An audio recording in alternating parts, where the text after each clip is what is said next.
हमीरपुर में पत्रकार वार्ता के दौरान केंद्रीय मंत्री अनुराग सिंह ठाकुर ने हिमाचल में जीत का दावा किया है और कहा कि भाजपा ने जनता के लिए कल्याणकारी योजनाएं चलाई हैं और विकास करवाया है, वहीं कांग्रेस ने सिर्फ रोकने का काम किया है। अनुराग सिंह ठाकुर ने कहा कि कांग्रेस ने अपने कार्यकाल में औद्योगिकी पैकेज तक बंद करवा दिया था, जिसे मोदी सरकार ने बहाल कर करोड़ों लोगों को लाभ पहुंचाया है। अनुराग ठाकुर का कहना है कि डबल इंजन की सरकार ने 5 सालों तक काम किया है। इनकी उपलब्धियों को लेकर जनता के बीच जा रहे हैं। उन्होंने कहा कि डबल इंजन की सरकार से पहले भी अटल व धूमल की सरकार ने भी औद्योगिकी पैकेज के साथ साथ सड़कें बनाने का काम किया है, लेकिन केंद्र व प्रदेश में कांग्रेस की सरकार ने विशेष राज्य का दर्जा छीना तो औद्योगिकी पैकेज को भी कम किया है।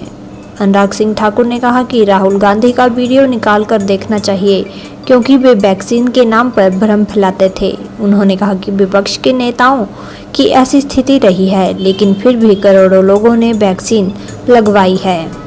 उन्होंने प्रियंका गांधी को कहा कि ऐसा क्या कारण है कि भाई बहन की बन नहीं रही है, ऐसा क्या हुआ कि देश जोड़ो यात्रा में भाई बहन एक साथ नहीं है। उन्होंने कहा कि कांग्रेस का असली चेहरा इस यात्रा से बेनकाब हो रहा है।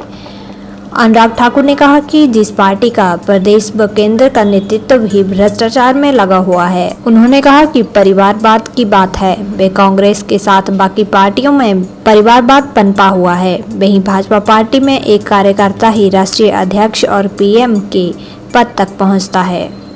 ओपीएस के मामले को लेकर अनुराग सिंह ठाकुर ने कांग्रेस पर पलटवार किया और कहा कि कांग्रेस की क्या मजबूरी रही थी कि 2004 में ओपीएस को बंद कर दिया था। उन्होंने कहा कि कांग्रेस झूठी पार्टी है, जिसने पंजाब में कर्जे माफ करने की बात की थी और राजस्थान व छत्तीसगढ़ में कांग्रेस ने कर्जे माफ करने के नाम पर सरकारें बनाई, लेकिन खुद ही कांग्रेस पार्टी साफ हो गई है।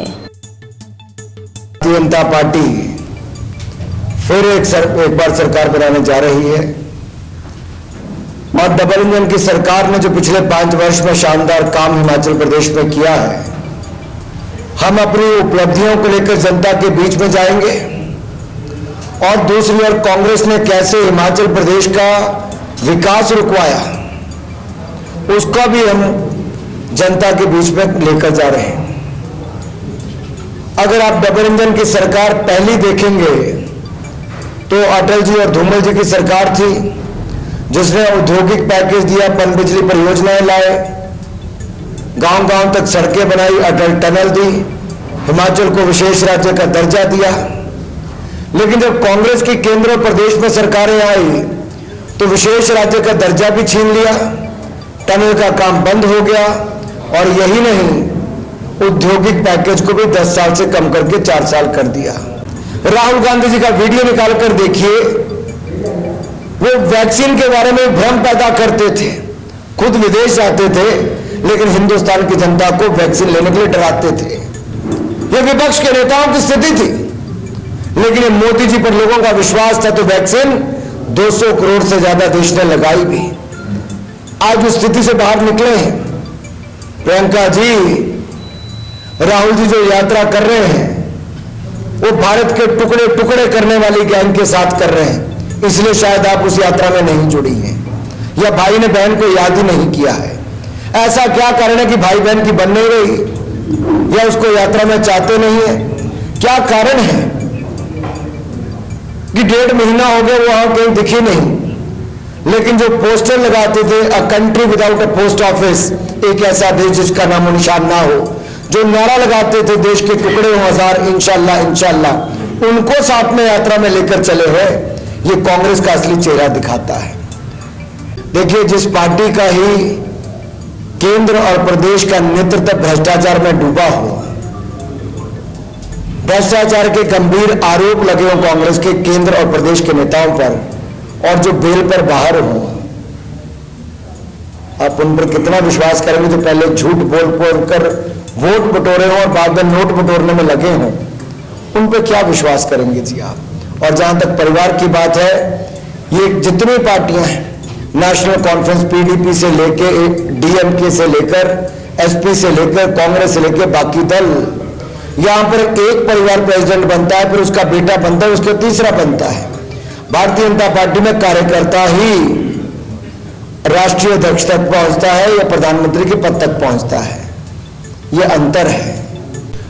देखिए, जब पार्टी ने शानदार काम किया, बहुत सारी उपलब्धियां थी, तो निश्चित तौर पर बहुत सारे कार्यकर्ताओं की इच्छा भी की होगी, लेकिन भारतीय जनता पार्टी ने जिसको माना कि ये चुनाव जीत सकता है, सभी से चर्चा करने के बाद तय किया, जिसके पास एक कमल का चुनाव चिन्ह है वही भारतीय जनता पार्टी का उम्मीदवार है। बाकियों के खिलाफ कड़ी कार्रवाई की गई है, 6 साल के निष्कासित किया गया है, कईयों को प्राइमरी सदस्यता से निकाला गया है। भारतीय जनता पार्टी ने बाकी उम्मीदवारों के खिलाफ कड़ी कार्रवाई की है और आगे भी करेंगे। तो कांग्रेस से मेरा सवाल यह है कि 2004 में ऐसी क्या कांग्रेस की मजबूरी थी, कांग्रेस की सरकार थी जिन्होंने ओल्ड पेंशन स्कीम को रोल बैक किया था, वापस लिया था। क्यों लिया, इसका जवाब कांग्रेस को देना चाहिए। 2012 में आपकी फिर सरकार बनी, आपने फिर लागू क्यों नहीं की? आपने 10 साल राज किया, केंद्र में भी और प्रदेश में भी, और कांग्रेस ओल्ड पेंशन स्कीम पर कोई कदम नहीं उठा पाई। और कांग्रेस से मैं कहता हूं, इतना झूठ बोलने वाली पार्टी है कि उन्होंने पंजाब में कहा था किसानों के कर्जे माफ करेंगे, कांग्रेस साफ होगी लेकिन कर्जे माफ नहीं हुए। राजस्थान, छत्तीसगढ़ का उदाहरण उठाकर देखिए, मध्य प्रदेश से कर्नाटक तक इन्होंने सरकारें ऐसे ही बनाई कि कर्जे माफ करेंगे, और वहां अब लोग इनको कभी माफ नहीं करेंगे, ऐसी स्थिति उत्पन्न हो गई है। इसलिए मैं कहना चाहता हूं, झूठी बातें और बड़े बड़े वादे करने इनका काम हो सकता है, हमने जो कहा था उससे ज्यादा करके दिखाया है, और हमें पूर्ण विश्वास है कि हिमाचल की जनता भारतीय जनता पार्टी का साथ भी देगी, क्योंकि हिमाचल के चहुमुखी विकास में हिमाचल के अधिकारी, कर्मचारियों से लेकर आम जनता भी पूर्ण सहयोग करेगी।